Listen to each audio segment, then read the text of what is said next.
There is no shame about taking medication. If you need medication to have a fighting chance to stay sober, you better stay on that medication. If you come to a place later on where you want to find out what sobriety could be without that medication, then you need a plan, and you need wise counsel, and you need a physician, and you need all of it. But I believe if you come to that point where you start thinking, I'm wondering what's possible, let's find out what's possible. That's what we do here. And we can find out what's possible and also not approach it recklessly or dangerously. Isn't that good news? Finding out what's possible doesn't mean throw fate to the wind and go off your medication. No, it's let's tweak the diet a little bit. Let's up our meditation. Let's try some cardiovascular activity, see how that works on us, on our mood and stabilizing ourselves. Let's apply some of the yogic practices. Let's taper down slowly, see how we go as we go.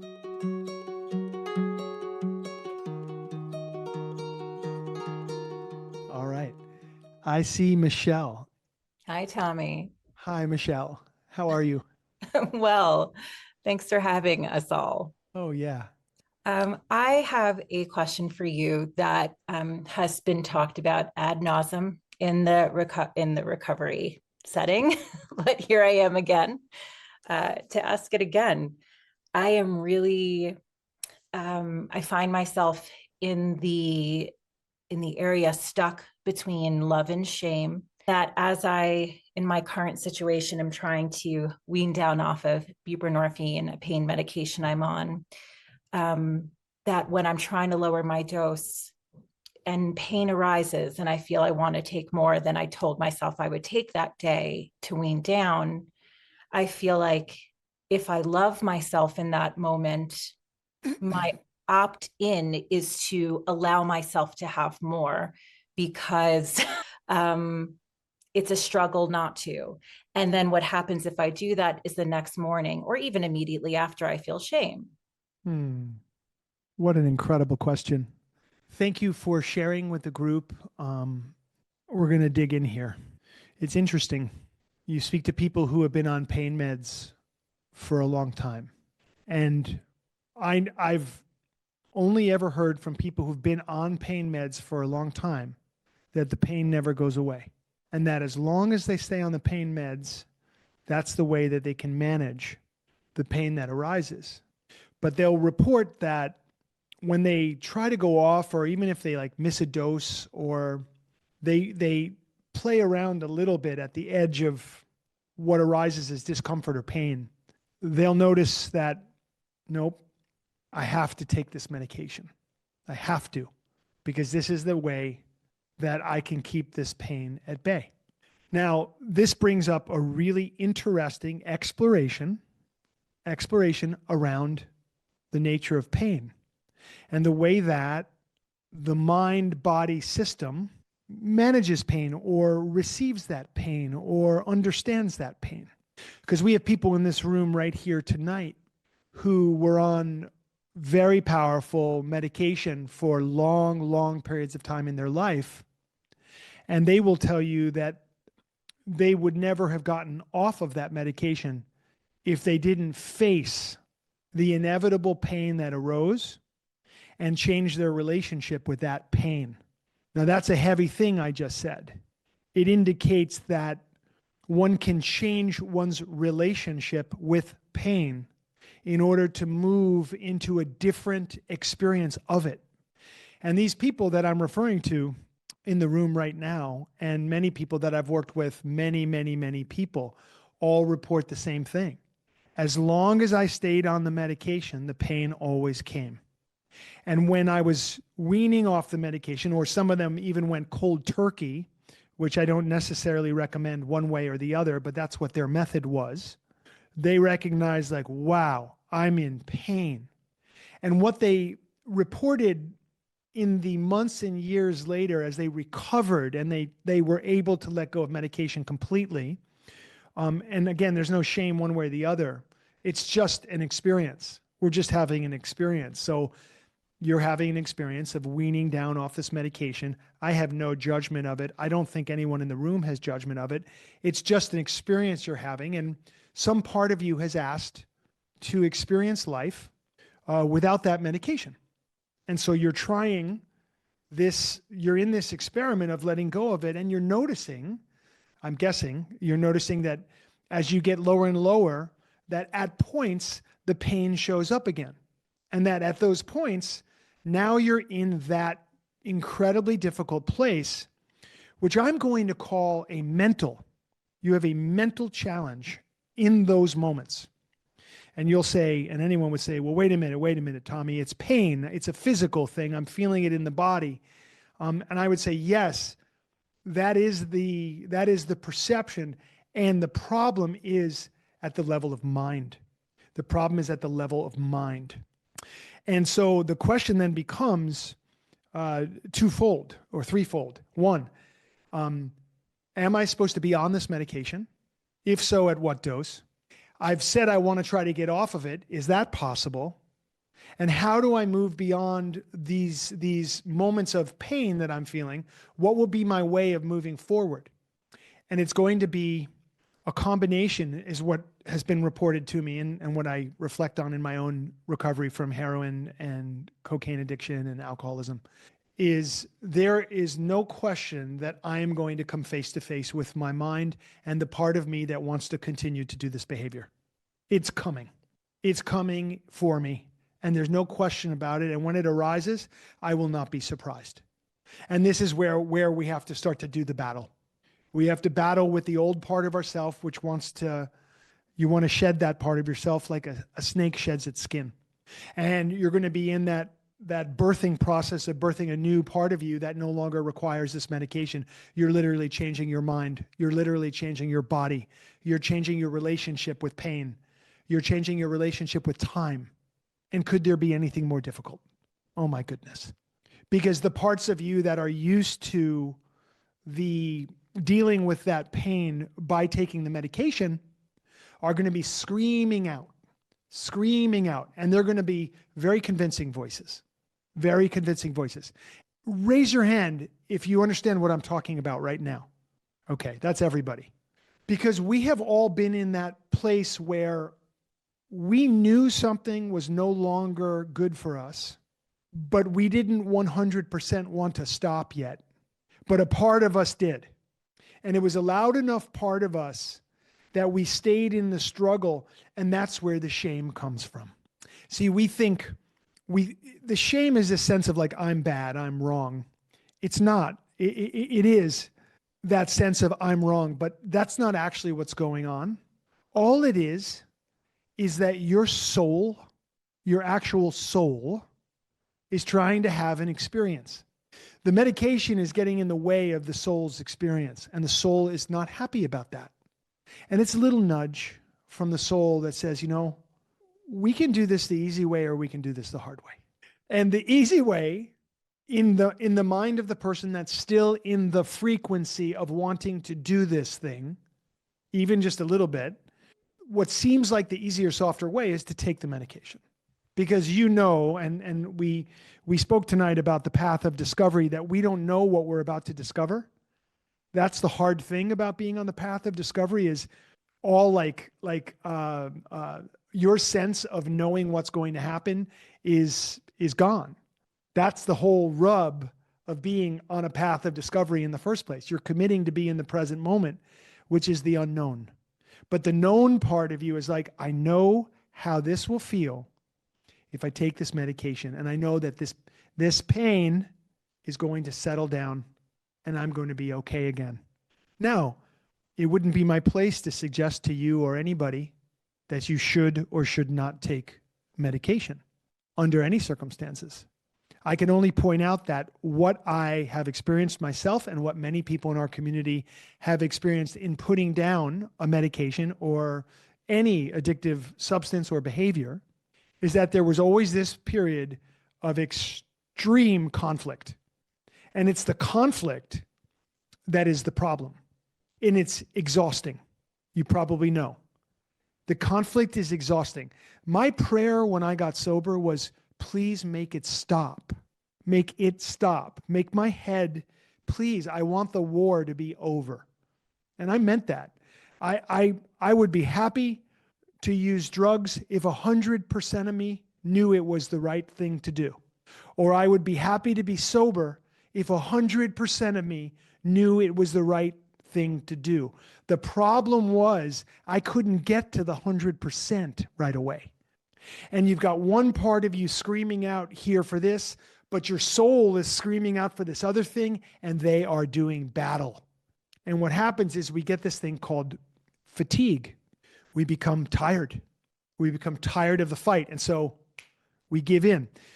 We give in because we think that the only way to stop this conflict, at least in this moment, and to stop this pain in this moment, the only way to stop it is to take the medication. But I want you to know that it's not true. There are two ways that a craving, and we're talking about craving here. There are two ways that a craving resolves itself. You give in to the craving, or you sit it out and the craving dissipates. Now, the fact is, if I locked you in a closet and I fed you through a little slot in the door every now and then, and you had a little nice, comfortable bathroom in there, and you were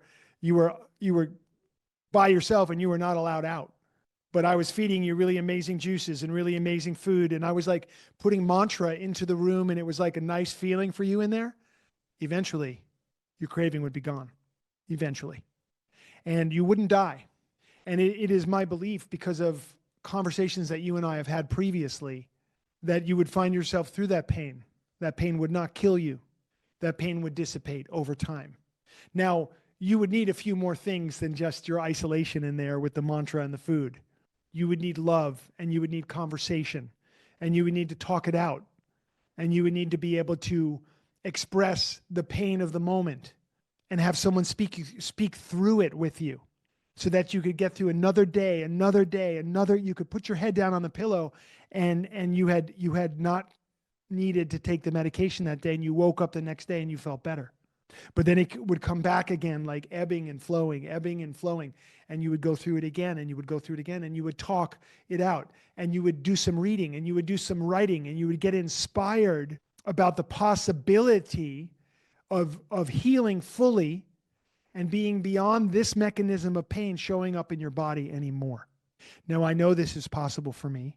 I've seen many other people have great success with it. And so it's worth the valiant effort to see. There are people who would hear what I'm saying, who would say, you are shaming people who need medication, or you're not being accepting of people who need medication. That's not true. There are people who need medication, and that number of people who need medication is less than the people who are on medication. That much I know. Now, who's going to decide? Only you. Only you can decide what your heart and soul are calling for and what's possible for you, given your mind, your body, your spiritual connection, and all the inputs of your life. The food you eat, the things that you're thinking about and watching, the books that you take in, the podcasts you take in, the media that you take in, all of this is going to have an effect on your experience of the world. And so my encouragement for you and anybody is, because you've expressed the desire to come off of this medication, I believe you're supposed to. I believe there's a way. Is it easy? No. Have you made progress so far? Yes. Tremendous. So, how far will you go? Here's a way to let yourself off the hook from the shame piece of this. There's nothing wrong with you, whether you stay on medication for the rest of your life or you don't. There's nothing wrong with you. It's just a question of what is the right thing for you, given everything about you. Now, you tell me, I want to get off of this, but there's a resistance within me. There's pain that comes up when I get down to a certain dose. Well, let's go to the next level of surrounding you with protocols, people, and solutions for the discomfort in those moments that can help you move beyond those moments and experience something different. We're in a fact-finding mission. A psychiatrist would say, no, you need to be on medication. They might. Someone like me would say, well, I don't know, but I'd like to explore with you what's possible, not because I have an agenda for you, but because you came and said, I really want to get off this medication. I'd like to see what's on the other side of this thing. See, when a human being says that, I just take that at face value that that's their soul speaking to me. I would like to find out what's on the other side of this. Now, there may be some people in the world that don't get to find out because it's dangerous for them. I really don't feel that for you. But let's explore and let's find out. Let's get intimate with that pain. Let's understand what's going on. Let's try to find another way to manage that pain as it arises that'll get you another day. And let's try to get you to 100%. And what I mean by that is 100% of you is 100% sure that this is the right move and that come what may, I'm going to stay sober today, or I'm going to continue my taper. I'm going to get to the point where I'm not on this medication, and I'm going to figure it out one day at a time. And I have a big community of people, lots of physicians and people around me who can support me and help me, and some very wise people who have very wise ideas about how I can do exactly this thing. Now, I will call out Elizabeth Kipp, who is in this meeting here with us tonight, who wrote a book on this very topic. And I believe you may already be in touch with Elizabeth. But this is a woman who was facing this or a similar struggle and overcame it. And I haven't asked her the question recently, but I'm pretty sure she's grateful to not be using drugs today, and that her life and her service and her energy is extraordinary. And so I take those things as face value and she was in exactly the same place in the sense of inner conflict. I don't want to stop this. The pain is coming back. The pain is coming back. And she had the opportunity to work with a very wise doctor named Dr. Peter Prescott, who's not with us any longer, but who was nothing short of just a wise miracle worker who understood how to wean people off medication. And he also understood what people would be dealing with when they tried. And what they would be dealing with is the mind and the body and the pain, and those two things coming together, mind and body, to create a very powerful story as to why you should stay exactly where you are and not push through. As you know, I'm always curious in seeing what's going to happen when we push through. And since I also know about you that you're a yogi, I know you have an extraordinary toolkit available to you, which can help you to be successful with this. And what I say to everybody out there in the world, if you are sure you need to be on medication, you better stay on it. And nobody should go off medication without doctor supervision, your psychiatrist's supervision. Or you get with somebody, a psychiatrist who is skilled in helping someone to wean off medication with other protocols involved. But we know that it's a very bad idea to suddenly go off any medication. Very bad. And that's not what we're talking about here in your inquiry, but I say it for the people that might be listening to this in the future. Medication is dangerous. It can be helpful. It's necessary in some circumstances. Sometimes it's necessary for a short period of time. Sometimes it's necessary for a longer period of time. Sometimes it's not necessary, but it's used anyway. So you have every scenario here, every scenario. But the thing we're interested in is a human being that says, I feel internally like this is getting in the way of my life, of my goals, of my dreams, of my health. And the minute somebody says that to me, you have my full attention. And I want to find out what's on the other side of this thing, because I don't think people ask for that unless there's a way. I really, truly believe there's a way through every block. So we're exploring it. We're looking for it. Again, there is no shame about taking medication. If you need medication to have a fighting chance to stay sober, you better stay on that medication. If you come to a place later on where you want to find out what sobriety could be without that medication, then you need a plan, and you need wise counsel, and you need a physician, and you need all of it. But I believe if you come to that point where you start thinking, I'm wondering what's possible, let's find out. Let's find out what's possible. That's what we do here. And we can find out what's possible and also not approach it recklessly or dangerously. Isn't that good news? Finding out what's possible doesn't mean throw fate to the wind and go off your medication. No, it's let's tweak the diet a little bit. Let's up our meditation. Let's try some cardiovascular activity, see how that works on us, on our mood and stabilizing ourselves. Let's apply some of the yogic practices. Let's taper down slowly. See how we go as we go.